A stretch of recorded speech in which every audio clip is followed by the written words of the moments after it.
Shumë transmetime të tjera vijnë për të na sqaruar dashurinë dhe lidhjen e të dërguarit të Allahut, paqja dhe bekimi i Allahut qoftë mbi të dhe mbi familjen e tij me Imam Hasanit. Vetë i dërguari i Allahut, paqja dhe bekimi i Allahut qoftë mbi të dhe mbi familjen e tij, interesohej dhe e mbante shumë afër nipin e tij Hasanin, saqë e konsideronte atë si djalin e tij.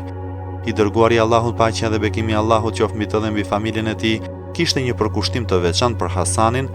I gjithë ummetit duhet të marrë mësimet dhe mesazhet e duhura nga kjo gjë. Ummeti duhet të ketë po aq seriozitet mbi këtë çështje, dashuri dhe respekt për familjen e profetit dhe të mendojë mbi detyrimet që kanë ndaj tyre. Ata janë njerëzit më të afërt të dërguarit të Allahut, paqja dhe bekimi i Allahut qoftë mbi të dhe mbi familjen e tij. Janë siguruesit e paqes dhe të dashurisë mbi tokë.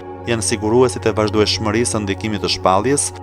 Jo më kot, ata janë zgjedhur pasuesit e të dërguarit të Allahut, paqja dhe bekimi i Allahut qoftë mbi të dhe mbi familjen e tij dhe trashëgimtarët e tij në tokë.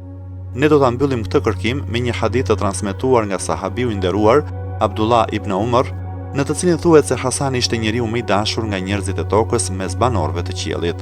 Raja ibn Rabia transmeton: isha ulur në xhamin e të dërguarit të Allahut, paqja dhe bekimi i Allahut qoftë mbi të dhe mbi familjen e tij, në Medine, në një kuvent ku ndodhej Ebu Saidi dhe Abdullah ibn Omeri. Aty kaloi Hasani dhe i përshëndeti njerëzit me selam. Të gjithë ja kthyen selamin përveç Abdullah ibn Omerit. Ky i fundit pasi priti pak e ndoqi dhe tha: paqja qoftë edhe mbi ty. Ky është njeriu më i dashur mes njerëzve të tokës te banorët e qiellit. Mirpo pash Allahun nuk i kanë folur këtij njeriu që prej ditës së luftës së Sifinit. Ebu Saidi ndërhyri në këtë moment dhe i tha: a nuk do t'i flasësh tani dhe t'i kërkosh falje? Abdullah ibn Omeri tha: po. Më pas Ebu Saidi u ngrit në këmbë dhe shkoi te Hasani, pasi i kërkoi leje për veten, kërkoi leje edhe për Abdullah ibn Omerin dhe hynë së bashku. Ebu Saidi kërkoi Abdullah ibn Omerit të thotë edhe një herë atë që tha para pak çastesh. Abdullah ibn Omeri tha: po, do t'ua them përsëri. Ky është njeriu më i dashur nga banorët e tokës mes banorëve të qiellit. Hasani tha: kur e dije që un jam njeriu më i dashur te banorët e qiellit, pse na luftove ditën e Sifinit dhe më dole kundër?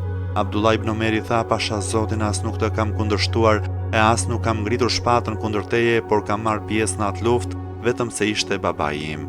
Hasani tha: a nuk e di se njeriu nuk i bindet krijesave kur ajo gjë bie në kundërshtim me kënaqësinë e Allahut? Abdullah ibn Omeri tha: po e dija, dikur kur i dërguari i Allahut, paqja dhe bekimi i Allahut qoftë mbi të dhe mbi familjen e tij, ishte gjallë.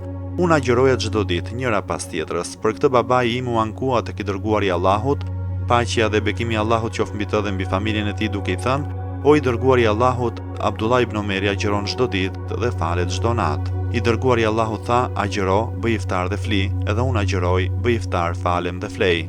Më pas i dërguari i Allahut, paqja dhe bekimi i Allahut qoftë mbi të dhe mbi familjen e tij, mu drejtua sërish dhe më tha: Abdullah, bindju babait tënd. Kështu që përderisa babai im doli për luftë në Sifin, edhe unë u detyrova ta bëja diçka të tillë.